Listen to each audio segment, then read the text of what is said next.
This episode was brought to you by our generous patrons. Want to vote on the next game we play? Consider becoming a patron.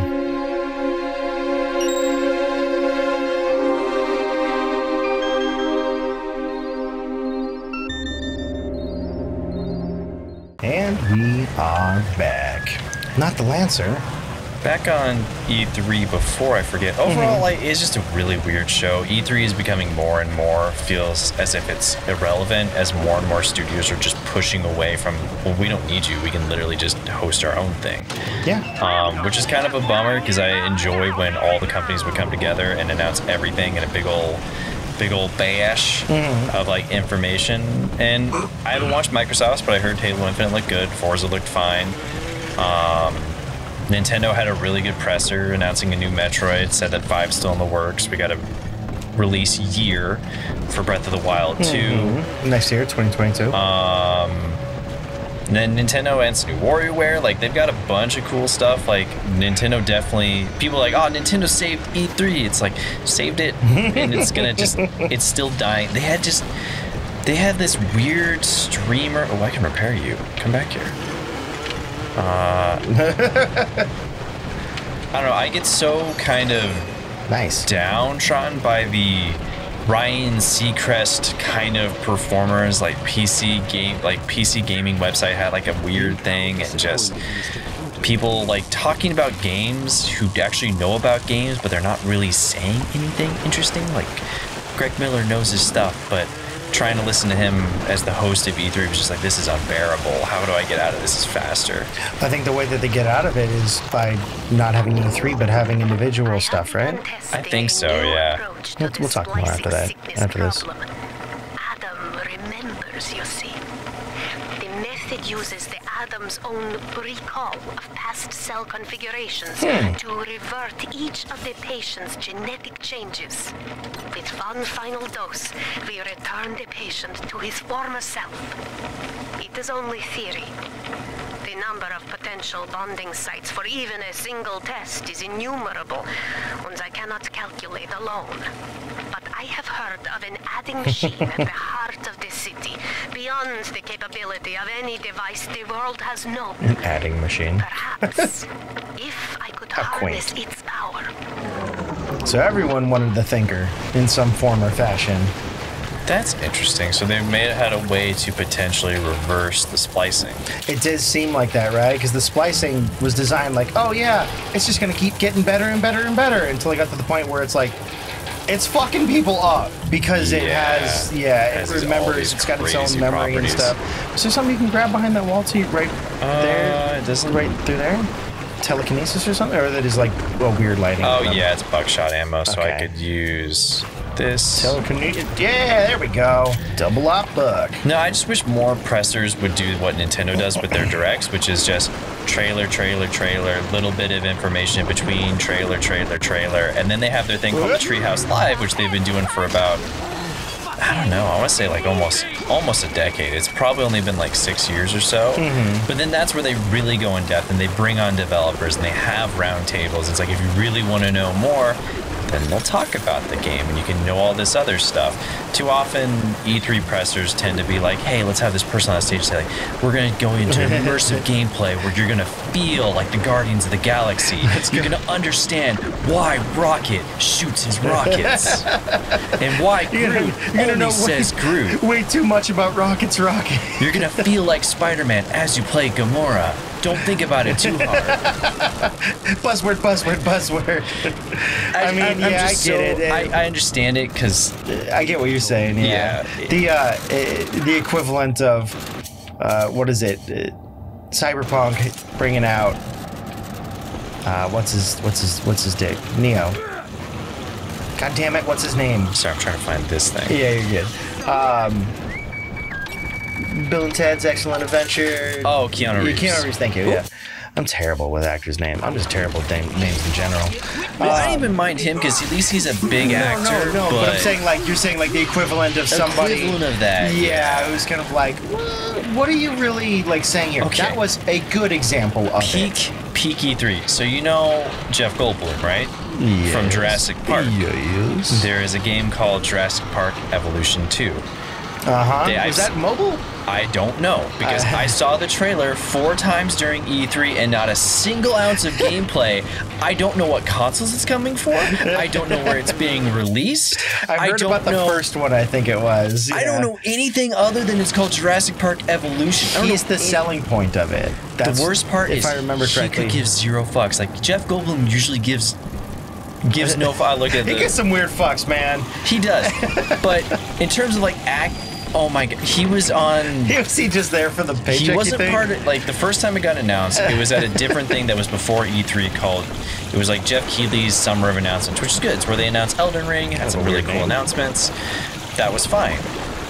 But Jeff Goldblum had like an interview on there. And I don't think I've ever seen an actor in anything that gave less of a fuck about what he was doing. He's just like, I'm just getting paid. It was magnificently terrible. Why don't you splice white? Get ahead. Huh. Well, that's some idiocy. I told him, first of all, I am ahead. Second, in Rapture, it's your work that's supposed to matter, not your skin. I'm confused. Yeah, I was gonna say, I'm confused. Is he saying turn your skin white? That's fucked up. That is fucked up. I was like, did I understand that correctly? Hold on a fucking second. Wow. That is, Why don't you splice white? Hey, man, why don't you shut the fuck up? How about that? Kidding. God damn. I was like, what does splice white mean? That can't mean... It means exactly what I think there's fuck... Oh, my God. Finding racism even under the sea. Well, I mean, not that it doesn't exist now, but I mean, like, obviously, you know, that does feel very timely and appropriate for this. Can I go downstairs? But his hi, ma'am. Hello. What? What's this? You click that. There she goes. Poor lady. She spliced out of her mind. Continuing input of audio data into the Thinker's database. Subject, Pearl Porter. Oh boy.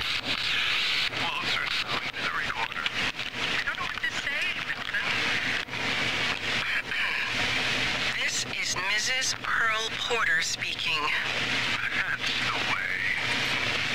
And I'm recording this message with my brilliant husband, whom I love very much. And I am so looking forward to seeing London. Oh no. That wasn't so hard, now was it? Won't you be glad that we have these to listen to when we're old and gray? Oh, come on. A little heavy-handed here. Little heavy-handed. But I guess short DLC, you gotta kind of get the story across fast. Do a little bit more. You could have just had a random like recording though, not say we're gray and old. Yeah. That last line was a little heavy. On top of that, like, I can't wait to see London. It's like, that's where she died. Like, that's a good reminder for people. But I think it was put in as a heavy-handed point of like, hey, if you didn't catch the old ones, if you didn't remember the one help audio connecting things, But Jeff Goldblum announced the game. You could just tell like he didn't even know what he was there or what it was for. It was just like for a check. They hired for a Jurassic Park thing again. And he does the announcement. The only thing that was less of a one or a weird one was they had who plays Ashley in the not Shaun of the Dead, Evil Dead? Evil Dead. Because they have a Bruce Campbell. They have a game, right? Yeah, they have a game that announced, and Bruce Campbell looked like he did a one-line read for a trailer. It's just like it sounded professional. Well, doesn't he? I haven't seen the Evil Dead or any of the Bruce Campbell type stuff. Doesn't he play like campy and? He does. Are we sure he wasn't like playing a character, kind of like how Jeff Goldblum no, it does? just felt like they gave him a script. They're like, read this. He's like, all right, but I'm only doing one take. Oh shit, that sucks. It's just like this is a very deadpan trailer. I didn't see any of it, so like that sucks, man. It was a very weird showing, and I really wish more companies would get to the idea of like, please do it like Nintendo does. Please stop with like having celebrity guests and these weird talk shows where they're not really allowed to really talk genuinely about how they feel. That's the idea, though. Like behind some of it, I get it. We want the technical part of it. I think in a different scope. Obviously, it's not our expectations or our intent. In a different scope, I think they want to make a spectacle of it to do. get as many people involved or And in the appreciative past, at it those as it spectacles have been as they fun. can. Because I've been following E3 since every year, just watching it. I don't know, probably for more than a decade. Probably since like we were in high school. That'd be about 15 years ago. Yeah, so I've been watching and keeping a close eye on E3 for years, and I listened to the Giant Bomb after shows where they would bring people on that work on the games. And those are really interesting because, did we finally get the power? The gravity well? No, we still haven't found the gravity well. Let's look at the map really quick. Okay, not there. I understand. I think they can both exist. They definitely can. And I do think it's detrimental in a lot of ways for people who are passionate about games. Not saying that others aren't, but I mean, you know, just more passionate. To not be able to get like the technical scope or the deep dive, essentially, rather than something that's just like, here's a game, here's what it is, we paid someone to read the script, get excited. And it's like, but that's not really what it is, though, is it? I'm also just tired of trailers for video games. I kind of want to see more gameplay in trailers in general. On the release, I think it's cool to see trailers so you get an idea. And then maybe a second one a week later or something like that. Or maybe on a treehouse or whatever they call it. Especially trailers that they don't really show off. Well, no, just don't show off the game at all. And like they're using like a custom-made cutscene. And you're like, okay, but the game doesn't look like this. Like, what is this? Like, what is the actual game gonna be? That is, yeah. That kind of stuff is, and I think it's just because I'm older and cynical about it now, more so than other. Yo, bang. Well, I don't think we can get up here, and I went to the left. Yeah, I'm trying to figure out how we get through that door. I'm trying to figure it out too. Do we have a power? Oh, there we go. Door. Okay. I straight up saw the light last time we came through here too. I think we got so distracted by the woman just standing there, not doing anything. Yeah, they led by light. That's good game design. For sure. And there's nothing wrong with those pre-rendered trailers. Just they fall a little bit more flat for me now than they used to. Or at least want some gameplay intermingled. They leave you wanting, which is kind of the point. Yeah. But sometimes they leave me wanting in a way like, I don't care what's going on. It's just like, I'm not going to check it out now. You're like, well, that was certainly a thing. Next time I hear about it, I'm not gonna really care as much. Like, okay, no, I feel that. Yeah, I get you. Hypnotized, insect swarm. I do like freezings to people. I also don't watch like E3 and stuff generally because I'm like, well, if there is something, I'll hear about it and then I'll look into it on my own. And by then, people who have written up about it, they'll have cool trailers. They might have interviews. You know, they might have insider information. And I know that's very specific to me and not everyone's thing. People love getting excited about E3 and seeing the trailers, the reveals, the spectacle of it.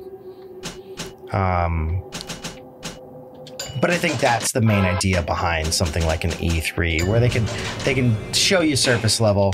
They also have some. In the past too, they had like interviews and stuff like that. Where they they had the games. They had the games to show off, and now all it is just it was a lot of pantomiming, and not a lot of things to show for. It's like, what is this? E3 is in a really weird spot where it's like, okay, all the presentations would have really cool games, but more and more as companies have realized, we don't need you, ESA. We can just hold our ion burst ammo. Sounds like you're gonna get attacked from behind pretty soon.